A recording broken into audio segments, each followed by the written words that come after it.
So Nifty is touching its all-time high, a record high of 21,200 while I'm recording this session.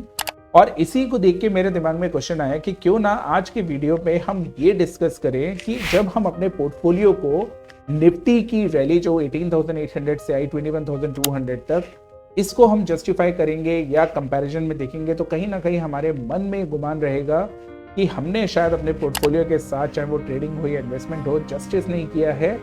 और हम ये भी जानेंगे कि आखिर ये प्रॉब्लम्स माइंड में आती कहाँ से हैं, इसके पीछे का लॉजिक क्या है और इससे हम कैसे साइकोलॉजिकल तौर पे आगे निकले। तो देखिए दोस्तों, मैं आपको आज कुछ इंपॉर्टेंट पॉइंट्स बताऊंगा जिसके बेसिस पे आप अपने आप को जज करिएगा और मेरे को कमेंट बॉक्स में लिख के बताइएगा कि क्या आपको मेरी बातें लॉजिकल लगी। तो दोस्तों, शुरुआत करने से पहले मैं आपको बता दूं कि निफ्टी में अराउंड 5,000, निफ्टी और बीएससी, एनएससी और बीएससी को मिला के अराउंड 5,000 स्टॉक्स लिस्टेड हैं। अब जब मार्केट रैली करता है 18,800 से 21,200 तक ऑलमोस्ट और 30% का रिटर्न जनरेट करता है, तो डेफिनेटली हम ये नहीं मान के चल सकते कि 5,000 स्टॉक्स रैली करेंगे।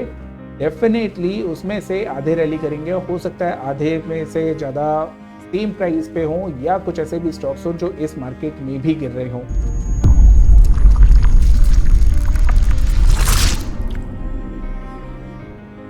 तो हमारे लिए सबसे पहले ये समझना जरूरी है कि अगर आपके पास पैसा लिमिटेड है, एक लिमिटेड सेंस में है, तो आप हर एक स्टॉक में बाय नहीं कर सकते। You can only by in the limited stocks. अब जब आप ये लिमिटेड स्टॉक्स बाय करते हैं और इन स्टॉक्स को उन स्टॉक्स के कंपेयर करते हैं जो हर रोज 5%, 6%, 10% ऊपर जा रहे हैं, तो डेफिनेटली हमारे दिमाग में क्वेश्चन आता है कि काश ये वाला स्टॉक ना लिया होता जो मेरे पोर्टफोलियो में, ये वाला स्टॉक लिया होता जो 10% ऊपर है। इसीलिए थोड़ा सा अंदर से हमें अपने ऊपर एक चिड़चिड़ाहट होती है, अपने ऊपर एक गुस्सा आता है कि यार कहीं ना कहीं लगता है मेरी पढ़ाई में कमी रह गई। लेकिन कभी कोई आगे नहीं आया एंड किसी ने हमें ये नहीं बताया कि हमेशा इस प्रोसेस में एक इशू ये है कि आपके लिए it's next to impossible to catch all the stocks which are in the momentum, और उसमें ही हम रह के अपने पोर्टफोलियो को ग्रो हर बार नहीं कर सकते। मान लेते हैं अगर आपके पास 10 स्टॉक है तो 10 में से 2 स्टॉक की पॉसिबिलिटी है जो मोमेंटम में चले, लेकिन बाकी के 8 स्टॉक्स हो सकता है नॉन मोमेंटम वाइज चले, या वो स्टैग्नेंट रहें या वो नीचे जा रहे हों। इसको हमें एक्सेप्ट करना पड़ेगा, आज नहीं तो कल, और जितनी जल्दी हम एक्सेप्ट कर लेंगे उतने बेहतर ट्रेडर और इन्वेस्टर बन के निकलेंगे। मैं आपको एक एग्जांपल देता हूं इसी को समझाने के लिए। जैसे आज और कल की बात करें तो पीएफसी, आरईसी, 2 ऐसे स्टॉक हैं जो डेफिनेटली अपने ऑल टाइम हाई के टच कर रहे हैं, मोमेंटम में हैं, and every day it is going up by 5%, 6%, 10%, and they have generated tremendous amount of returns, right? लेकिन उसी जगह पे मैं अगर अदानी की बात करूं जो कि 4,200, 4,300 तक गया था, फिर एक न्यूज़ आई और उसके बाद स्टॉक डंप हुआ 900 तक, 900 से फिर से रैली करी and now it is trading around 3,300 और 3,200, लेकिन स्टिल वो अपने लाइफ टाइम हाई से काफ़ी नीचे है। तो इससे हमें सीख क्या मिलती है दोस्तों? एक सिंपल सी कि जब भी आप किसी मोमेंटम स्टॉक्स को प्ले करते हैं तो उसमें नीचे आने का, उतनी तेजी से नीचे आने का उतना ही खतरा रहता है जितना ऊपर जाने का हमें उसमें मज़ा मिलता है। तो एक बात क्लियर है, पहले जो आपके स्टॉक में, जो आपके पोर्टफोलियो में स्टॉक्स हैं, उनमें आपको ये एक्सेप्ट करना पड़ेगा कि उसमें हार्डली 2 या 3 परफॉर्मर्स, अगर मैं 20 और 30% की बात करूँ तो 20 और 30% जो स्टॉक्स हैं वो ही परफॉर्मिंग होंगे, बाकी नॉन परफॉर्मिंग स्टॉक्स होंगे जिनका मार्केट से कोई रिलेशन नहीं होगा। चाहे निफ्टी 21,200 छुए या 22,000 छुए, does not matter, they will walk their own path, right? वो उनका अपना एक स्टैंड है जो वो विद द टाइम लेंगे।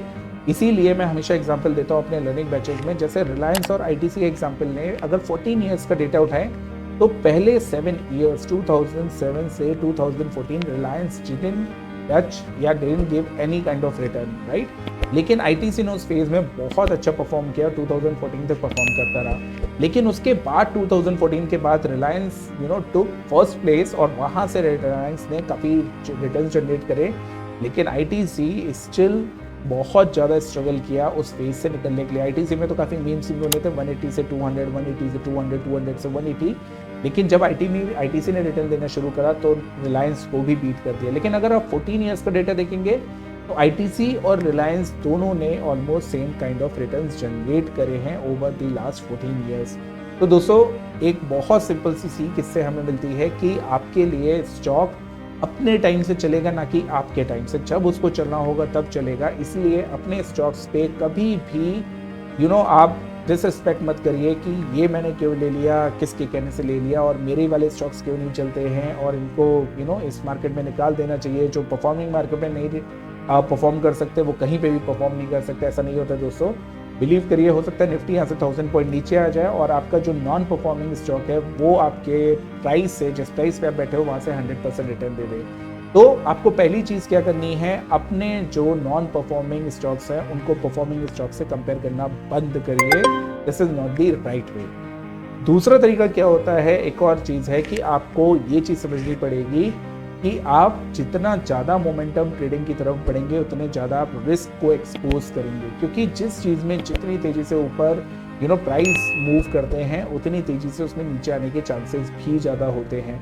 तो इसीलिए मैं हमेशा कहता हूँ कि आप अगर रिस्की ट्रेडर हैं तो मोमेंटम स्टॉक्स पे जाइए और मोमेंटम स्टॉक्स पे प्ले करिए, लेकिन अगर आप रिस्की ट्रेडर नहीं हैं तो डेफिनेटली आपको अपने स्टॉक्स जो कि वैल्यू बाइंग एरिया पे है उस पर आपको डेफिनेटली फोकस करना पड़ेगा और उन पे ट्रस्ट करना पड़ेगा कि विद द टाइम्स ये भी परफॉर्म करना शुरू करेंगे, राइट। तो ये दो इंपॉर्टेंट एस्पेक्ट जो मैंने आपको बताया। थर्ड एंड फोर्थ एस्पेक्ट में मैं आपको सिर्फ एक नॉर्मल सी बात बोलूंगा, साइकोलॉजिकल बायस, कि आज अगर 21,200 पे निफ्टी है तो ये निफ्टी शायद हमें महंगा लग रहा होगा, लेकिन यही निफ्टी जब गिर के 20,500 या 20,600 पे आ जाएगा तो हमें सस्ता लगने लग जाएगा, राइट।